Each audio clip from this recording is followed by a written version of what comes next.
What we are seeing today in Gaza is mass slaughter. It's a genocide that's been carried out with in full view of the world. He believes that our genes are fundamentally selfish. First, about faith and politics. Marrying the two together is a prescription for disaster, and Pakistan stands as living proof of that. Countries which go for a majoritarian consensus then end up not only being a threat to minorities. the minorities, but also eventually they become like cannibals. They devour their own kind. Now, the minimum penalty for blasphemy in Pakistan is death. How much power that they have, how they are looked up to by Indian people, and I fear for India. Because this is just the sort of climate that Adolf Hitler had created in Nazi Germany.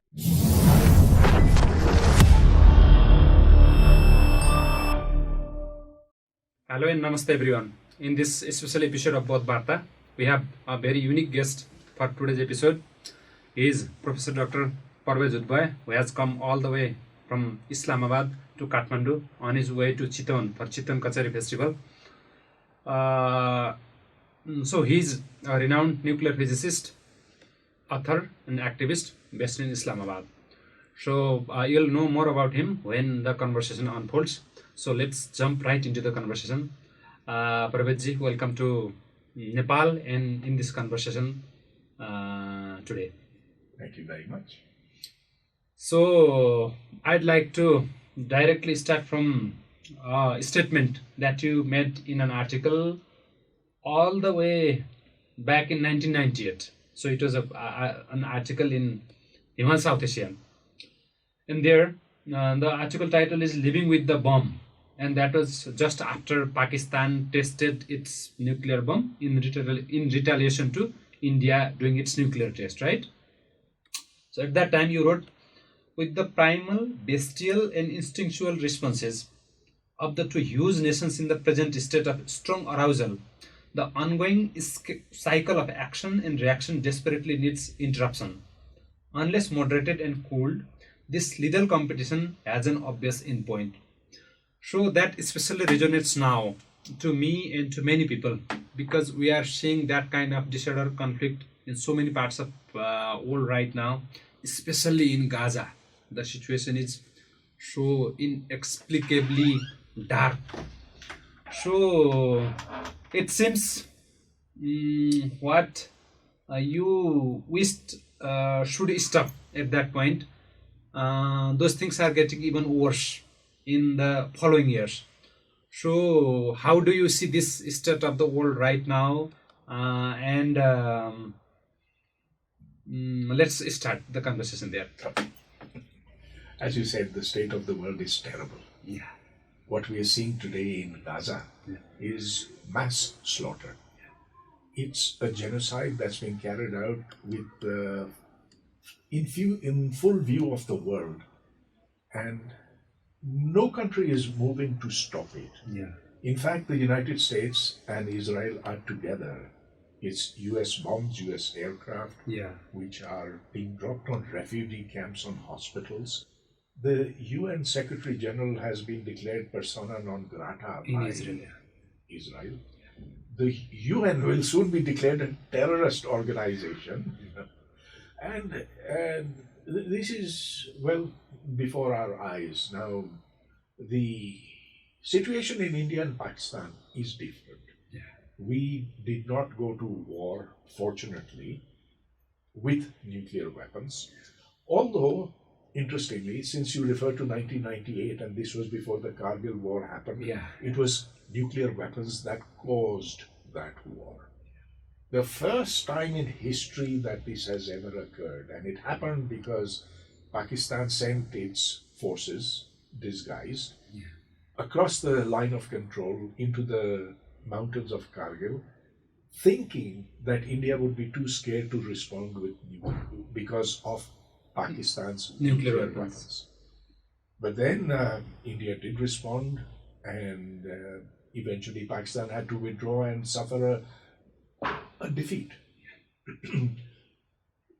Since that time, fortunately, we have not had very serious Muhammad attack there.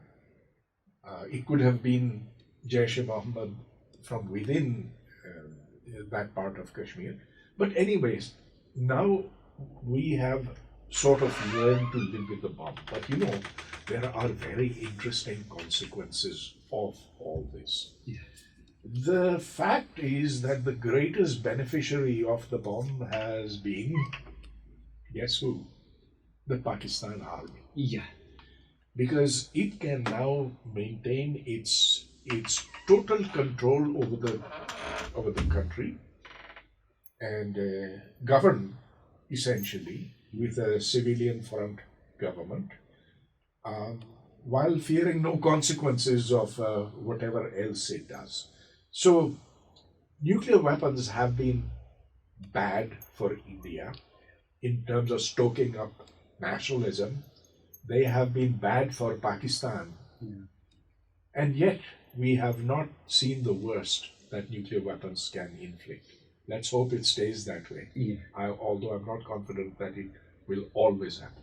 So those prospects are what scare all of us. So just to follow up with the issue of Gaza that came at the beginning of this conversation. So the tragedy is so deep, and the casualties keep mounting even as we are having this conversation. What troubles me even more than that tragedy unfolding in Gaza is the fact that some people in some parts of the world are even celebrating that. That's the mentality of some people who think it's just to slaughter and commit genocide. And and that mentality seems to be only getting deeper with increasing polarization. So how do you view this environment of hatred that's not only limited to Israel and Palestine, and in all parts of the world, including India? Even India, you'll find substantial number of people who are celebrating the devastation of lives in Gaza. So how do you view that? Okay, first of all, I hope you're wrong. I don't know if you're wrong, but I certainly hope that people in India are not celebrating mass killings. Some of them are. That's the problem. Let's hope that it's very, very few people. Let's hope. I don't know because I don't know India well enough. Okay. But the fact is that I think this is an indication of the failure of the human race as a whole. Look, we have to see where we came from, our evolutionary roots. And there we were divided in tribes. Now, tribes came about because it was a necessity for survival. If you are a member of a tribe, you get security from that tribe, and then you feel you belong to that tribe, and you will fight for its survival. So it was a necessity of those times. But as humans have become more scientifically and technologically capable, they have created weapons which now threaten the survival of all of humankind. Nuclear weapons, of course, but now there are other kinds of weapons, including these drones and drone swarms and smart weapons and so forth. So the fact that a few people celebrate mass killing is unfortunate, but I think that taken as a whole, humanity has become more humane as a whole. I mean, leave aside aberrations like what's happening in Gaza, or because look, slaughters have happened in other parts of the world too, and the fact that there's media which is focusing on this, to me, is a good thing. To me, it says that you cannot commit genocide and the world not know about it. However, the media has to remain focused on it. I mean, look at what has happened in other genocides that have happened in the 21st century or the late 20th century, they have not been reported upon. Yeah. So, look, there are, we can't condemn all of humanity, but we certainly need to raise our consciousness about our belonging to one human race. Okay, coming to, so first let's deal with the situation with evolution of humanity and rise of science and the change in value system in people. So I found one important data point this morning when while researching for this interview. In one article that was published in 2001, you cite one data that Israel by that time had 13 Nobel laureates, with 4 in science. I think all 4 were in chemistry, and that figure is twice more than all of Muslim countries combined, and that is more than India or China, 2 of the world's most populous countries. It looks like some parts of the world have made scientific advancements, and that has hugely made the life of people better everywhere. The technology, it gets invented somewhere, but eventually it diffuses, and people from other parts of the world also benefit. But the flip side is, starting from the age of classical colonialism in the past centuries, and even right now, Israel with its high-tech sector, it's making some of the most powerful weapons. It's getting from US, that's another part. Those come together, but it's also has a very strong surveillance system, and it's using that cutting edge science to devastate people. And so what do you think is the balance right now between the constructive and destructive sides of science? I had a friend who recently passed away, John Avery, and his book is titled Space Age Science and Stone Age Politics. Oh, Yeah, the point he makes is that we live in the 21st century, we have weapons of the 21st century, but in our deep past, yeah. we have those animal instincts to tear apart adversaries, Yeah. to cut off their heads, Yeah. to be as savage as beasts are. And display those Yeah. heads in the gates of the cities. Yes, yes. So we humans as a whole Yeah. are caught in this terrible dilemma that we've advanced so far and so fast that we feel we're at a loss.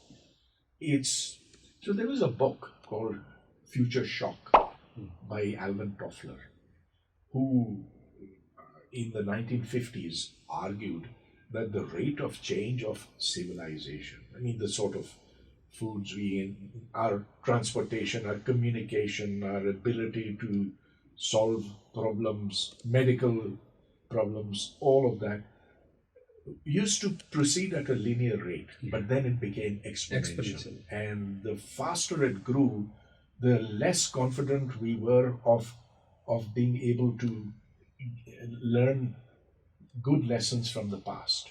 And so today, humanity is shorn off its moorings, and it now needs to double down on that through the process of education, through emphasizing the oneness of all humankind, because the world has shrunk and it's now too dangerous for us to have these playthings. I mean, imagine that if you were to give children in a playground not toy knives but real knives with which they could inflict hurt on others, what would that playground look like? So this is also with us. We need to now temper our scientific advance with reaffirmations of the oneness of humanity. So I sometimes use one analogy from neuroscience to explain the same thing that you have said just now. So I'll tell it briefly. the primitive instincts that come from all the way from before we became humans. So the basic needs for survival, that if you have to kill somebody else to survive, then you are ready to kill. So those are located in the more central parts of our brain that are common to the more preeminent, more primitive animals in the evolutionary hierarchy. And the neocortex, or the intellectual part, or the cognitive part, or part of the brain that deals with these things, that has developed relatively recently, and that's relatively superfluous when compared to the those things that are needed for survival and more related to our emotions. So that's why when there is a real fight between the two, real contradiction between the two, always the primitive one related to survival, they win. And I think there is a close parallel between the rise of this extreme right populist politics across the world, because that caters to that primitive part of the brain. And the people who speak for human rights, those who speak for democracy, which are both of them are relatively recent concepts, though, so we'll have to double down our efforts if we want to keep those things intact. I agree. There's little doubt about that. In fact, you could couch it in slightly different ways, as Okay.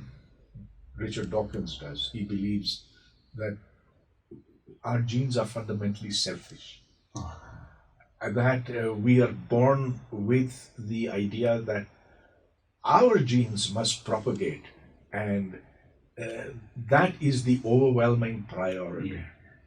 But then this brings into question issues like self-sacrifice, the fact that we are willing to give our lives for others. And so,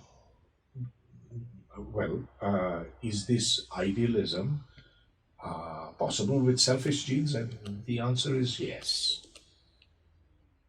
However, we are not, we are beings with consciousness. And somehow this consciousness has been able to overpower the worst desires of our genes. So we can transcend our genes. I think that is a great message. So even though we are born with aggression within us, even though we want to increase our numbers hugely, At any cost. well, hang on a minute, Okay.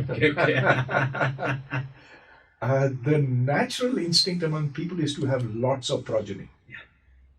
Mm, 5, 10, 15, 20.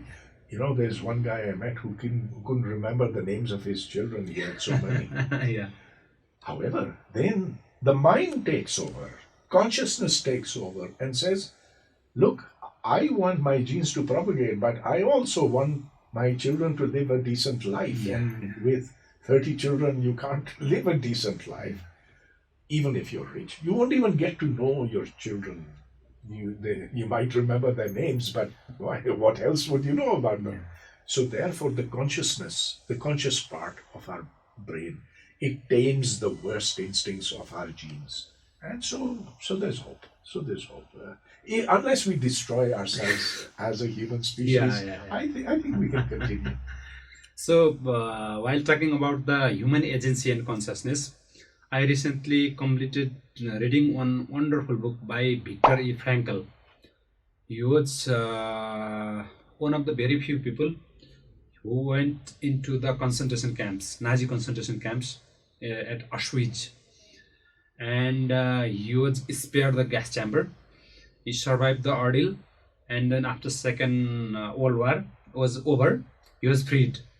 And then he has written a series of books, and he has invented one new branch in psychotherapy that's called logotherapy. There in that book, the book's title is Man's Search for Meaning.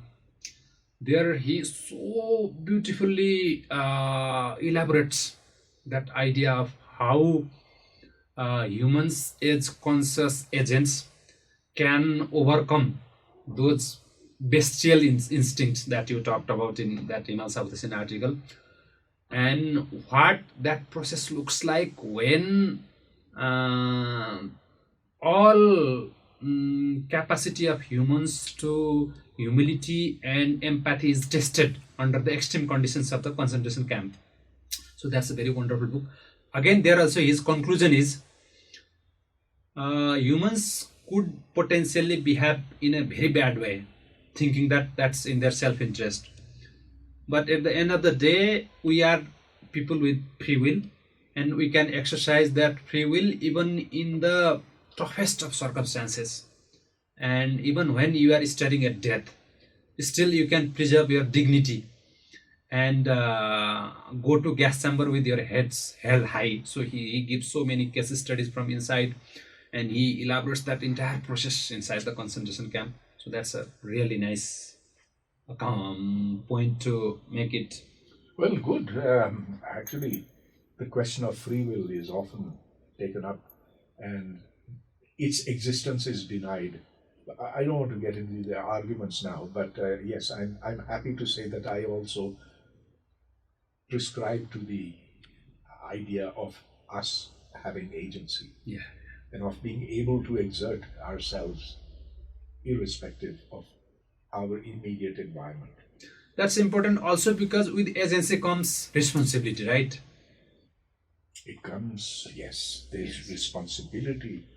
You are responsible not only for yourself, Yeah. but for the welfare of those around you.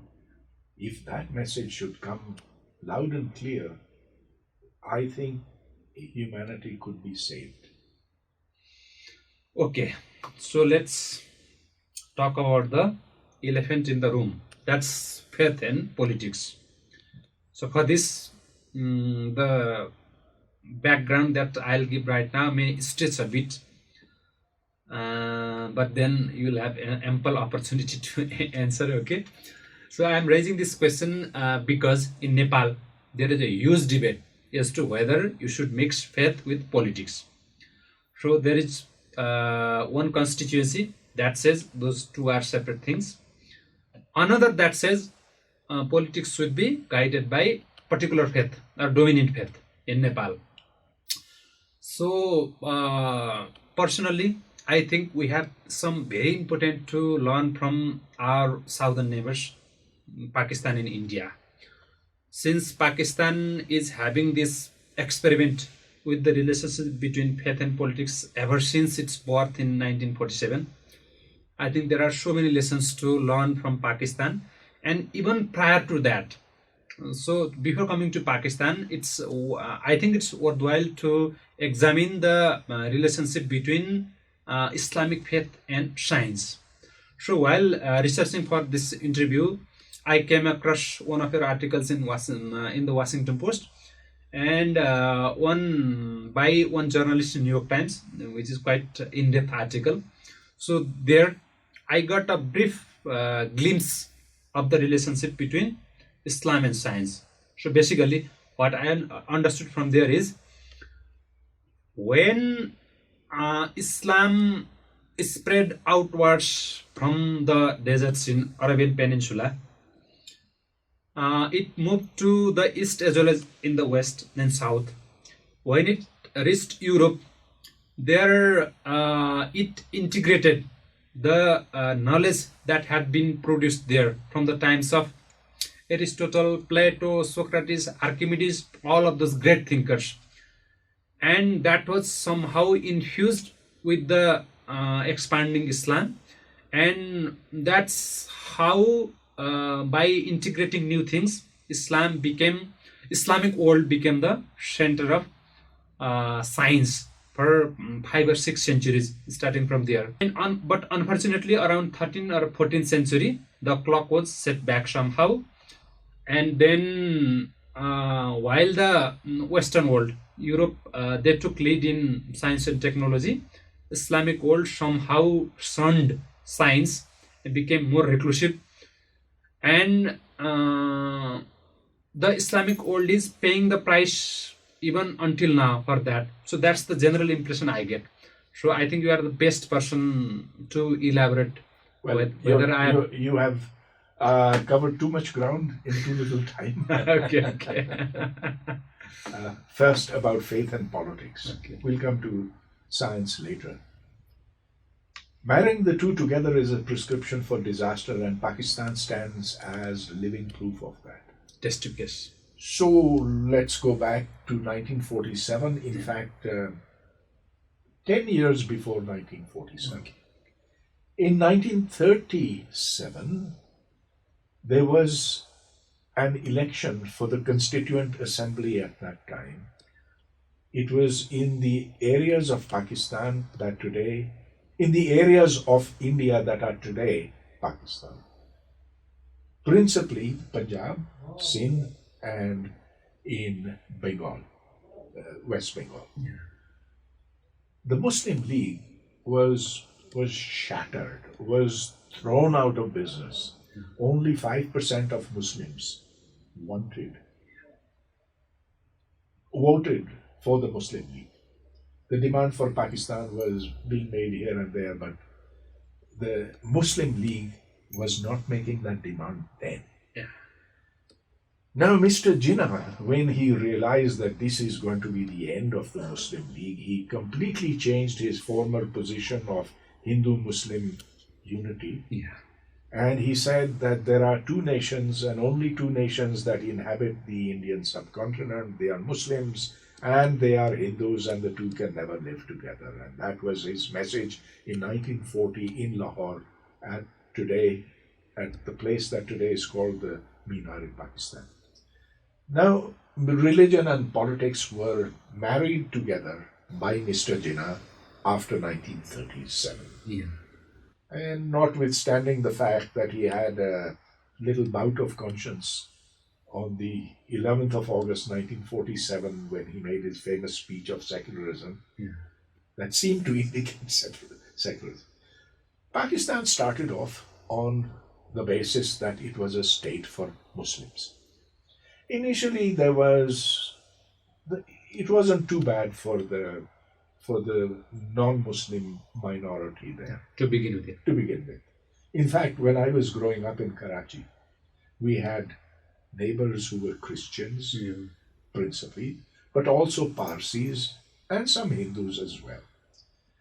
But with time, they were chased out. If you want to look at a country that is insecure, whose minorities are fearful and insecure, look at Pakistan.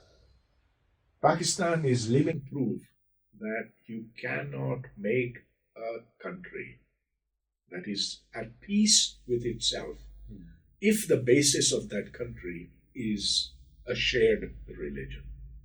Now, I'm very fearful that this very same thing is happening in India, which is desperate to become a Pakistanized India. Mirror image of Pakistan. A mirror image of Pakistan. But, I could go into such detail of what happened to non-Muslims, but let me not do that. Let me tell you how Muslims have treated other Muslims in Pakistan because they belong to a different sect. So even as we speak now, probably there is mass killing going on in Parachinar, which is an area that borders Afghanistan. On the one side are Sunnis, and they're about 55% over there in that area, and the 45% are Shia. And the Shias and Sunnis can't get along. In fact, the Shias are so desperate that in order to get their supplies, they have to go through Afghanistan in order to reach Pakistan. Yeah. The tragedy. So it's okay. So that's with Shias. What happened to the Ahmadis is far more tragic. These are people they were Muslims, formerly Muslims, until 1972 when Zulfikar Ali Bhutto declared through the National Assembly that they have been expelled from Islam. the persecution that they go through is simply unbelievable. And there's nothing you can do, because majoritarian consensus in Pakistan says that, yeah, they should be treated that way. So here is the problem. Countries which go for a majoritarian consensus then end up not only being a threat to the minorities, but also eventually they become like cannibals. They devour their own kind. So I hope you guys in Nepal never even get close to the idea of a religious dominated state. That's going back to the Stone Ages. You can make whatever technological progress you want, but if your mind is that of an ape, of a bloody monkey, then what's the point of all that science and whatever? If you cannot accept other human beings as your own, then what good are you? So this process of persecuting minorities, it predated Zia-ul-Haq, but it seems he turbocharged and institutionalized that persecution. So can you elaborate the legacy of Zia-ul-Haq as a leader of Pakistan? Oh, yeah. My God, that was a dark period of Pakistani history. But even with his death, that darkness never went away. Because you see, it's like a jinn that you when you open the bottle, it goes out and it becomes super powerful. So what Zia-ul-Haq did was, he immediately, as he took over power, well, first he hanged Bhutto. Then he needed legitimacy. And he could find legitimacy only in appealing to Islam and saying that I am here to redefine Pakistan. No longer is it to be a Muslim state. No longer a Muslim state. Now it will be an Islamic state. What's the difference? Muslim state is where the majority of people are Muslims. An Islamic state is where you have the Sharia. Now, after that, the laws were redefined, the blasphemy law came into existence. Earlier, blasphemy had been a minor crime. So it was from the days of the British. You get 6 months in prison, something like that. Few years in jail at most. Now, the minimum penalty for blasphemy in Pakistan is death. That's the minimum. Well, that's the same as the maximum. What more can you do? And it's been exercised. No, there will be no executions on blasphemy, but people are killed before they are. Before people killed in court, people killed in jail, people who have been in jail and will end their lives in jail, and there's nothing you can do to save them. It is so dark. Now, that's the sort of horror that Zia-ul-Haq brought to Pakistan, and to fight his legacy is now the task of progressives in Pakistan. I remember one time when, as we depend on the international media for coverage of Pakistan mostly, so there was a time around 2007 when this Islamist threat, as far as I can recall, that reached the climax in Pakistan when the militants seized the Red Mosque in Islamabad, right? That was around 2007. And the years following that, in 2011, Punjab governor, right, Salman Taseer, he was assassinated, and his assassin was being celebrated by the people in the streets. And it was at that time that you took a very bold step of going to television and condemning the killers and criticizing the people celebrating that. And that time itself, you came to Kathmandu to give the Mahesh Chandra Regni lecture. Incidentally, that's the event that has led to the sequence of events because of we are meeting right now. So, can you reflect on that part of time when Pakistan had a very real threat of those extremists getting hands on the nuclear power, nuclear weapons of the state? So, what was going on at that time when Pervez Musharraf was ruling? But he was not exactly ruling because there are so many things out of his control. So, what about that period? Okay, so look, we have to go back a little bit into history.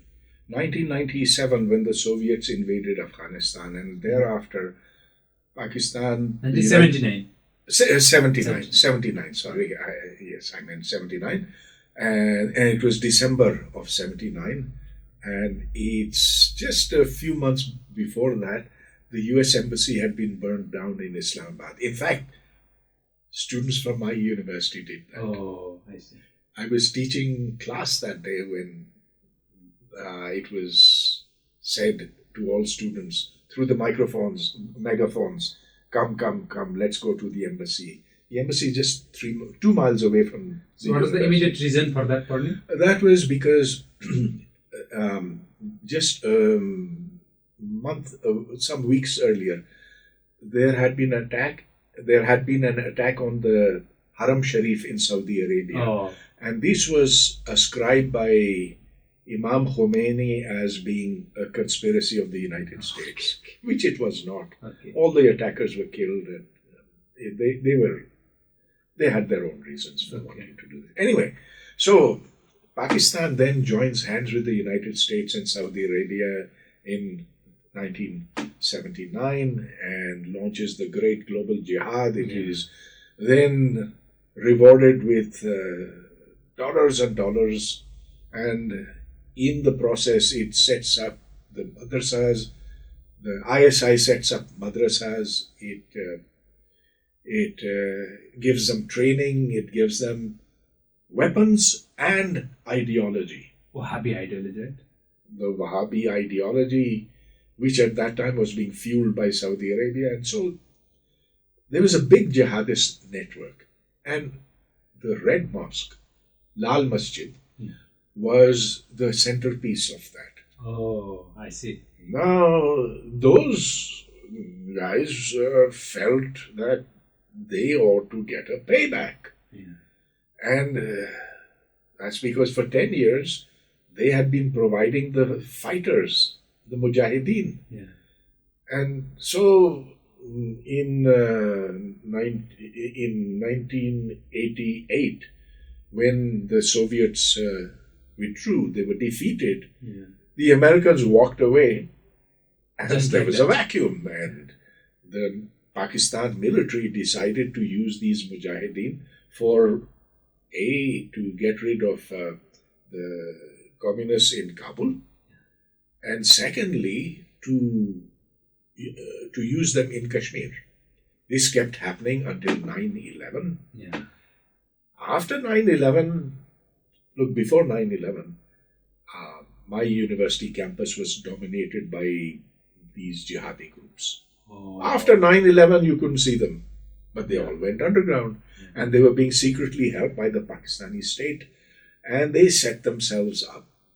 And then in 2007, this Red Mosque thing, the Red Mosque administration, which was a government-paid administration, Maulana Abdul Aziz and his brother Maulana Abdul Rashid, these two Maulanas, they declared war on the Pakistani state. My goodness. And there was a civil war. Yeah. At least 200 to 300 people died in that war. And it lasted for quite some time, right? It lasted, okay, so when it started in January, it ended in July, but the last 3-4 days was full-fledged warfare. There were helicopters dropping bombs. In the mosque premises. Yeah. My goodness. But And in the end, of course, the militants had to give up. 12 SSG commandos, these were the most highly trained commandos of the Pakistan army, were killed. But then you see what happened was that the Pakistani state, the deep state, it kept playing the old game. And so the Maulana was given another mosque to build. My goodness. After all that. After all that. So the relationship between the mullah and the military in Pakistan has never been broken. What's very interesting now is that every day, you have Pakistani soldiers being killed by the Tehreek-e-Taliban Pakistan, TTP as it is called. The TTP is a branch of the Afghan Taliban. And you'll say, hey, why are they fighting the Pakistan army? The Pakistan army is a fundamentalist army. It says that it wants Sharia in Pakistan. And now here's the confusing thing, very confusing thing, because I've talked to people in the Pakistan army, I've talked to people in the Pakistan police forces, and they're confused as hell. They don't know why they're fighting the Taliban. So we were talking earlier about what's wrong with a religious state. Here's an example that militant forces that you had lifted from the ground up there, you, meaning ISI, Pakistan Army, lifted up these militants, installed them in Kabul, and then Kabul turns around and spits in your face. So, this is what happens when extremism develops. Are the Taliban extreme enough? No. Who's more extreme than the Taliban? ISIS. Daesh, as it's called. Daesh is attacking the Taliban, saying you're not extreme enough. Too soft. Too soft. And in Pakistan, there was a very gruesome massacre of school children, right? I think it was in Rawalpindi. And even after that, the Pakistani deep state, or have they realized something after that, or it's the same thing?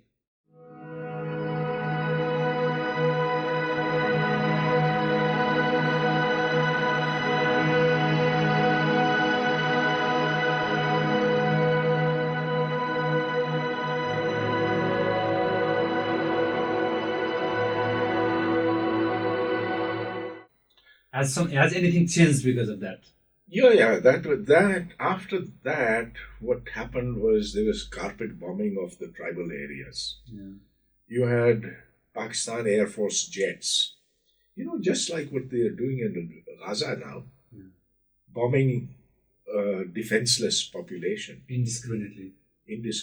When you use long-range artillery, when you use tanks, when you use aircraft in particular, you can't see what's going on the ground below. So you kill women, children, everybody. That's what happened over there. Which then developed a counter-response. And this is in the form of PTM, Pakhtun Tahaffuz Movement. But the PTM is paradoxically, this is mind-blowing. Why is the PTM being suppressed by the Pakistan government? These guys are simply saying, take away the landmines, give us dignity, give us back the lands that have been fenced off. We're not attacking you. We're peaceful people. In fact, empower us to fight the TTP.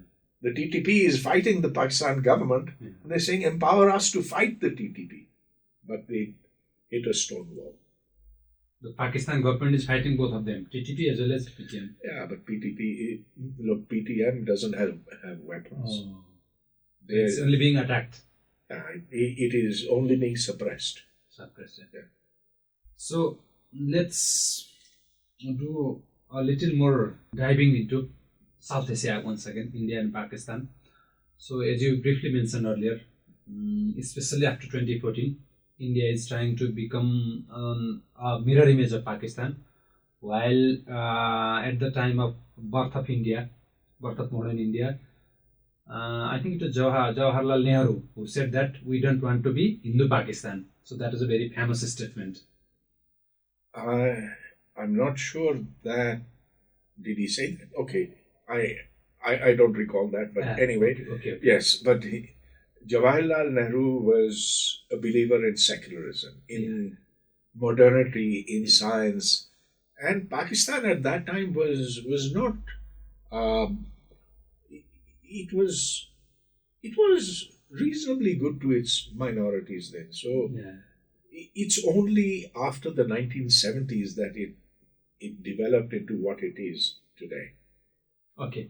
So from Nepal, we are watching the developments in India with special attention. That's because what happens in India that eventually follows in Nepal in most of the cases, with some good exceptions. So the experiment that's going on right now in India after 2014, and so Nepal was uniquely vulnerable last year before the elections in the latest general elections in India, because then Modi was widely anticipated to deliver a um, two-third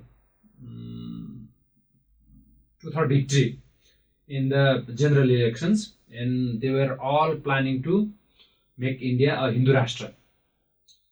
So in Nepal also, there are so many forces who were very eager for that development in India, and they were hoping that they could emulate that in Nepal. So India is obviously more diverse than Pakistan. It's larger geographically. It's larger in terms of population also. So how closely are you observing this India's evolution in away from its secular roots, especially after 2014? And you have also talked about you have talked with rebellious voices in India like Harshmandarji, with whom I also talked earlier when he was in Kathmandu, and we are meeting him again soon. So, what is your impression of the ongoing political experiment in India? My impression is that reasonable people in India, those who value human um, those who value a common humanity, and those who think that religion should not play a role in public life, private life, everyone says fine, they are on the back foot. And they feel that Modi has created a climate where people like them are under threat because of the control that the BJP has over the mass media and its ability to mold minds on primitive religiosity. They are on the defensive presently.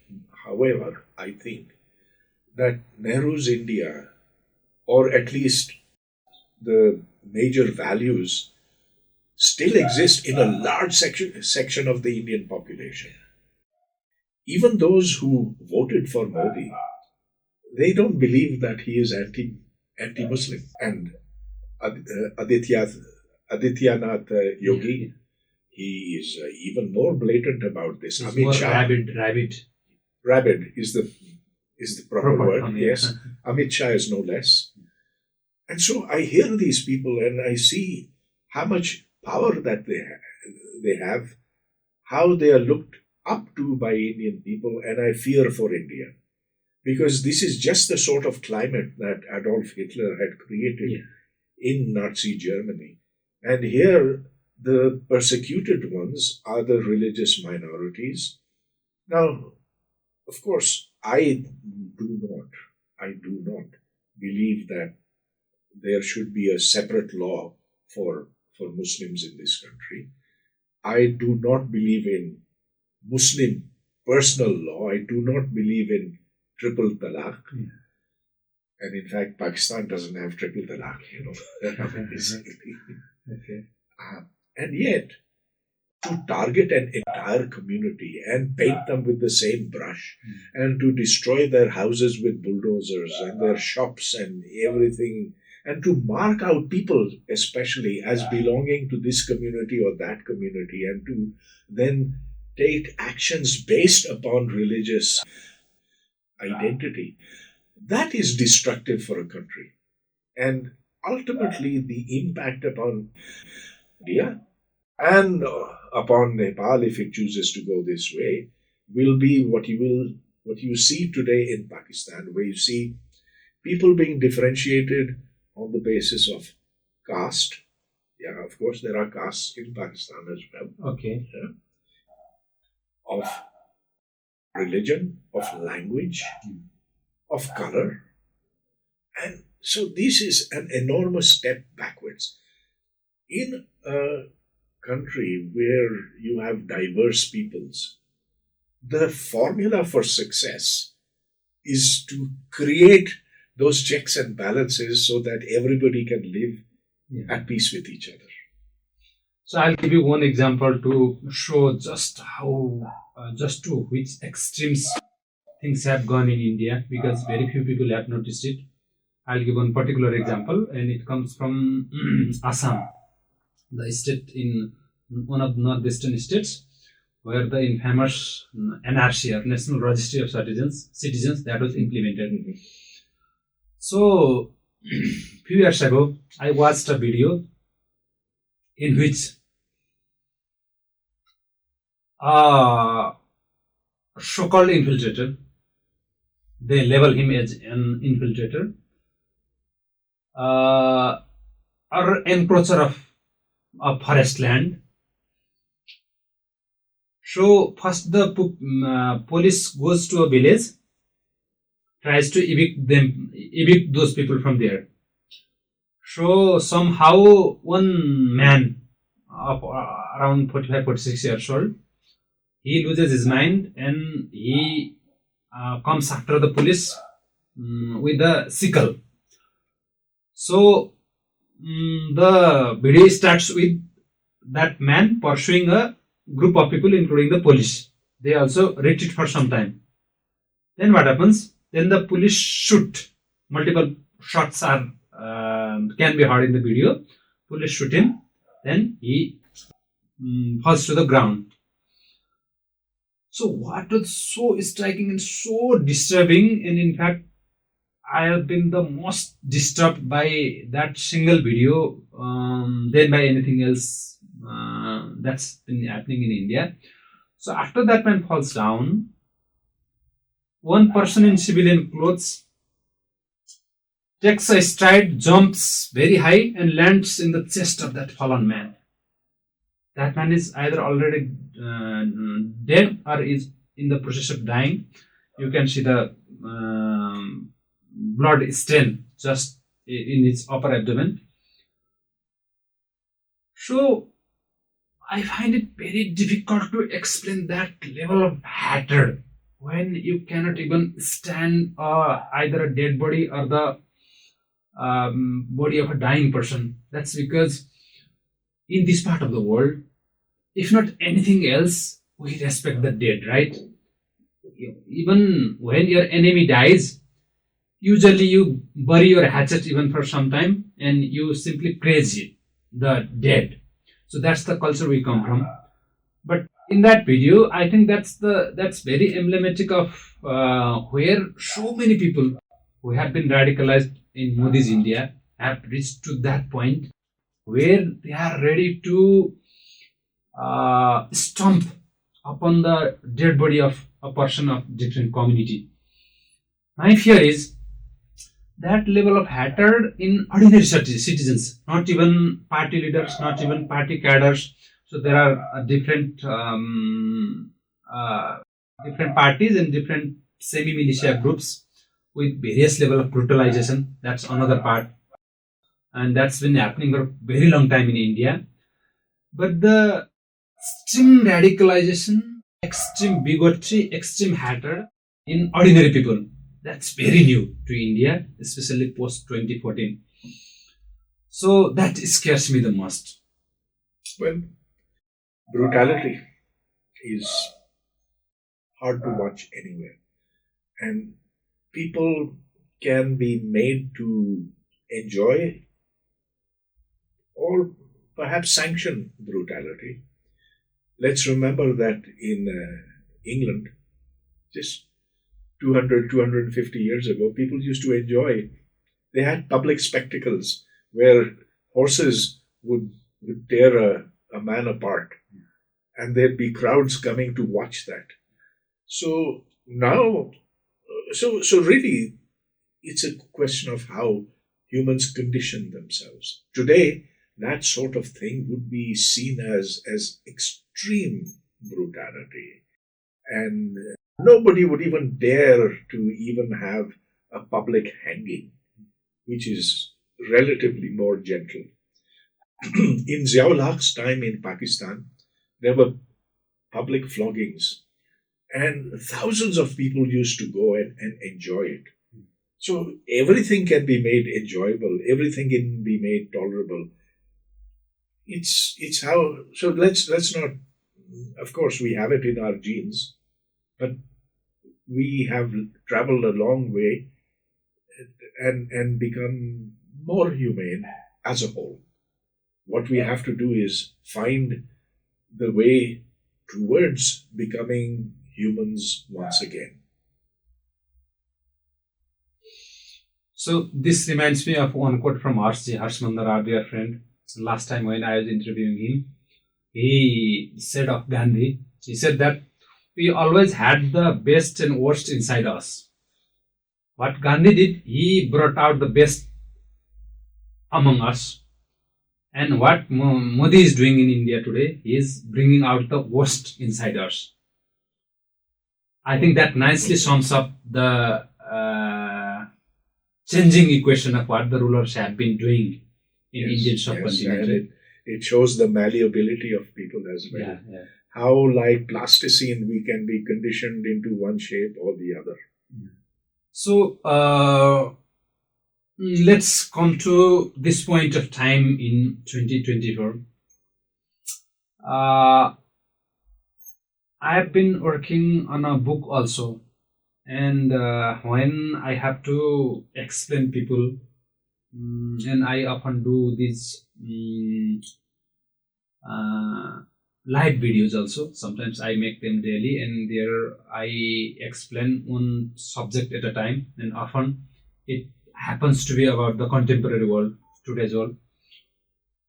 And when we see around us right now, we have already talked about Pakistan, India, and somewhat about Nepal also. So when we see in other parts of our neighborhood, like in Bangladesh, the current political instability, it looks quite uncertain where it will lead to. But there are some early troubling signs of how sectarian politics may make a comeback in Bangladesh right now. In Afghanistan, I think the things have been at their worst right now because the Taliban are delivering decree after decree, restricting the already paralyzed women from doing anything further. And I think there are some active genocides that are being literally forgotten in real time. Gaza is obviously one of them.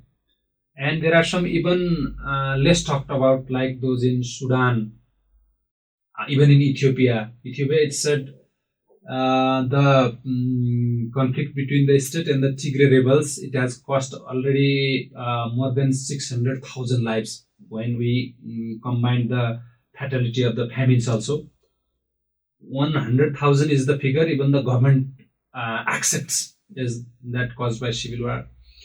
Similarly, so brutal things are happening in Mali, in Niger, in Congo, and there is the retreat of democracy in so many countries across the world. Right now, with the victory of Donald Trump in America, autocracy is making its comeback. Even though it may not be completed over the short time in US, but when we see, and not to mention the worrying developments in Burma, Myanmar, that have been going downwards ever since the military coup in many years ago. So when I think about all of these things, it's quite overwhelming, and it tends to impact your mental health also. So for people like you and me who worry about the world and who desperately hope that love and empathy will make a comeback, it's quite a disappointing situation right now. So how do you cope with all this, and how do you go on about preserving your productivity? Because if you become depressed and do nothing, then that's the worst for us. So how do we cope mentally, and what are your strategies or what are your thoughts on this part? Well, I think different people have different ways of coping with it. Yeah. Some withdraw totally and say we don't want to know anything of what's going around, so they don't watch television, they don't have social media, they don't read newspapers. They say, if there's anything that I want to hear is just music, and so they will live their lives. Escapists. Escapists, and but you wanted to know how to preserve your sanity. Yeah. And that's a way to do it. Okay. Yeah. Then there are those who engage minimally. They feel upset, and so they switch off when it gets too much. So fine, that's another way. And then there are those who say, okay, we are hard enough, strong enough to know the truth and yet not drive ourselves to the point of depression where we are incapable of doing anything. Instead, we will keep doing whatever we've been doing, and we'll do it for as long as we can while keeping our eyes and ears open. So, different individuals have different levels. As for myself, when it gets too much, then I start doing physics again because that's what I enjoy. Okay.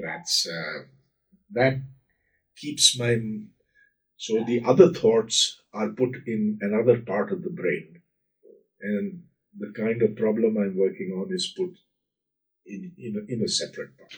So I think it will be nice to wrap up this conversation with some discussion on the state of the media ecosystem right now with the rise of social media. So I come from the interesting generation which grew up without social media, but then later on started fully engaging with social media. Unlike you, as you seem to be content with your emails. So my observation is that with the rise of social media, there are bubbles of information, echo chambers of information where similar ideas keep ricocheting within one bubble, and people are largely insulated from a different viewpoint because all of the like-minded people would come together and they'll reinforce one another's ideas.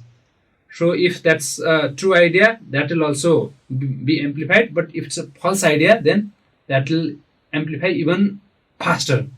So that's the state of things. And I think with the series of elections in 2024 that we saw across the world, the parties that managed to have a good handle on that ecosystem, they won the elections. Right now, it's largely meaningless if you are taking a stand with facts for justice, uh, for the larger good of the people. It only matters if you can project yourself as the loudest candidate, because now that decibel matters the most. And people of my generation, and especially the liberals among us, have been caught off guard because we cannot go with the semi-truths, falsehoods, and conspiracy theories. At the same time, we are largely unable to compete with those when they are propagated from the other side. That's why a very slanted playing field is evolving, in which it's very difficult to bat for rationality, for liberal values, for science, for scientific inquiry. So even if you don't use social media, you may be aware that there are so many conspiracy theories that were behind the recent US elections, and one anti-vaxxer is all said to be the Secretary of Health in US. So how do you see this evolution of new media ecosystem, and how is this going to impact science right now? Because there is so much anti-science backlash. So how do you view that? Okay, let's take science, which is relatively easy to deal with. Of course, there's a lot of crackpot science. There's a huge amount of pseudoscience that's coming out because of social media. You have people contesting Einstein on everything. You have people claiming that they can do quantum computing, this, that, whatever. Okay, fine, let them. And of course, there are fake journals where they publish these things. They create citation networks where I quote you, you quote me, and we both become very highly cited scientific authors. All that sort of thing exists. But in spite of that, normal science keeps doing very well.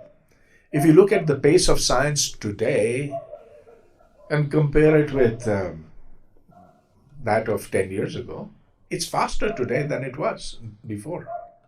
That's because the scientific method, which requires solid proof, evidence, and reasonability as a criterion, it is not so easily fooled. Of course, you can fake up data, and people do that from time to time, but then they're caught and they're punished. And so science is quite unforgiving in this matter. Now consider the fact that you have a lot of pseudoscientists in Pakistan. Well, they're mostly idiots.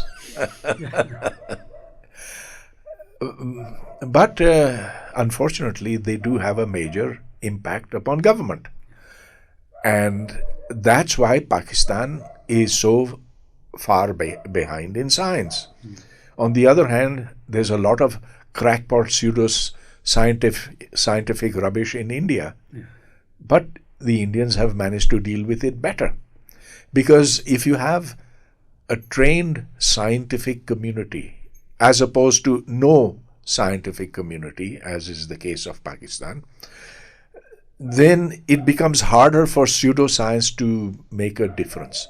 Now, I am saying this with some caution because I know that the Hindu right wing, Modi in particular, the Amit Shah and all those people up there, they are promoting pseudoscience.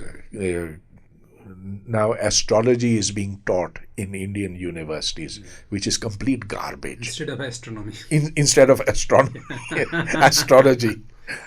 And this Vedic medicine, which is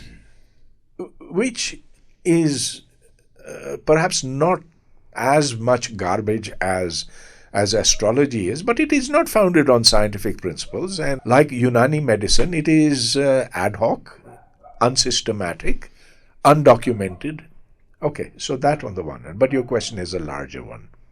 How does society protect itself from fake news, from disinformation? And that's an answer, that's a question for which I have no firm answer other than A society can protect itself only if its people are well informed, which means that they don't necessarily have to have college degrees, but they should be tuned to demanding that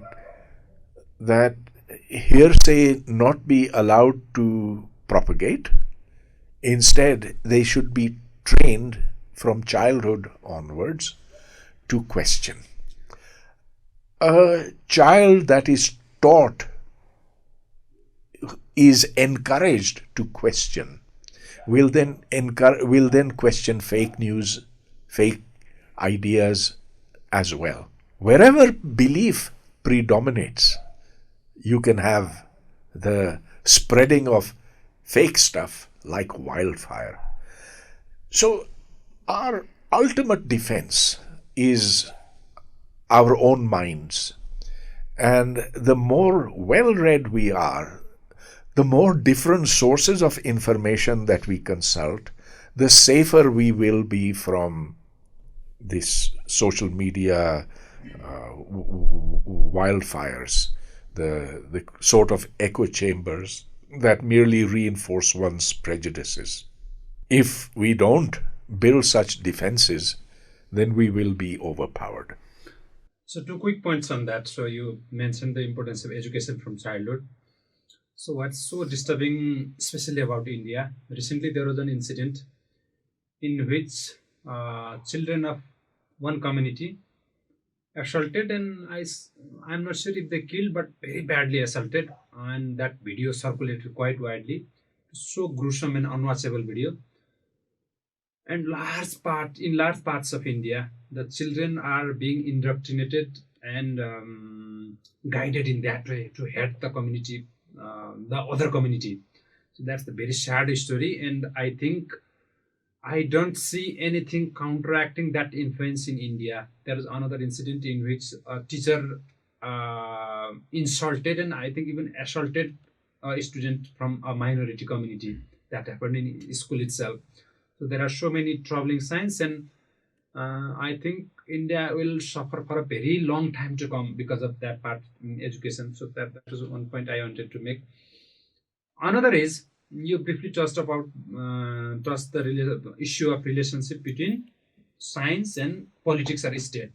So those people believing in pseudoscience, they have as many votes as the individual people who believe in science, right?